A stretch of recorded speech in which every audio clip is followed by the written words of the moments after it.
তাই বলি, কোথায় গেল? ও, এইখানটা এসেছে।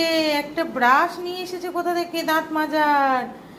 এ মা, ওই ব্রাশটা ফেলে দেওয়া হয়েছিল, সিঁড়িতে রেখেছিল। ওই ব্রাশটাকে নিয়ে বসেছে, কাটবে বলে এখন। এই দে, এটা নিয়ে নি।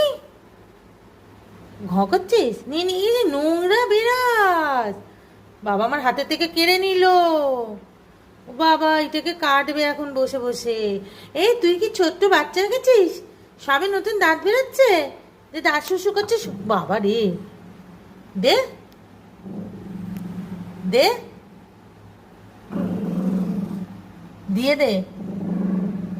আর হাত দিয়ে আবার চেপে ধরছে, আমি ধরছি বলে এটাকে। ও বাবা, দিবি না? আবার ঘ ঘ করছিস? বাবা রে।